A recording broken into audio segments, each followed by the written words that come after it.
দেখেন deer Congo কিন্তু আরেকটা চমক প্রায় দেখিয়েই দিয়েছিল। দেখেন ইংল্যান্ডকে প্রায় রুখে দিয়েছিল।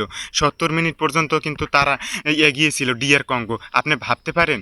দেখেন ৭ মিনিটেই কিন্তু তারা গোল পেয়েছে এবং ইংল্যান্ড কিন্তু ৭ মিনিটে কনসিড করেছে গোল তাদের সাথে, ডিয়ার কঙ্গোর সাথে।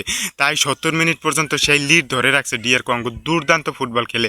কিন্তু ৭০ মিনিটের পর তারা কিছুটা তাদের ভাগ্য হয়তো বা সহায় ছিল না এবং তারা কিছুটা খেই হারিয়েছে। দেখেন এই জন্য কিন্তু তারা শেষ পর্যন্ত ম্যাচটা ড্রও রাখতে পারেনি ৯০ মিনিট পর্যন্ত।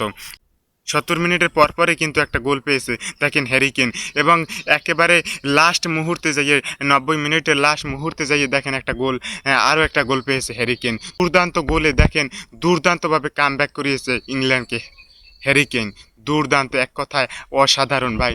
দেখেন হ্যারি কেন যেভাবে অধিনায়কের পারফরমেন্স করার দরকার ঠিক সেভাবেই করেছে হ্যারি কেন, যেভাবে কামব্যাক করা দরকার ইংল্যান্ডের সেভাবেই করেছে। দেখেন আমি তো ভয়েই ছিলাম ইংল্যান্ডকে নিয়ে। দেখেন এবারের বিশ্বকাপে কিন্তু তারা কিন্তু অন্যতম দাবিদার, এবারের বিশ্বকাপ জয়ের অন্যতম ফেভারিট। তাই তারা একটা চমকের শিকার হতেও পারতো আমার মনে হয়। আমি তো ভাবছি যে হয়েই গেছে প্রায়। দেখেন ৭০ মিনিট পর্যন্ত কিন্তু তারা গোল পায়নি ডিয়ার কঙ্গোর সাথে, তারা লিড ধরে রেখেছে কিন্তু ডিয়ার কঙ্গো সেই পর্যন্ত।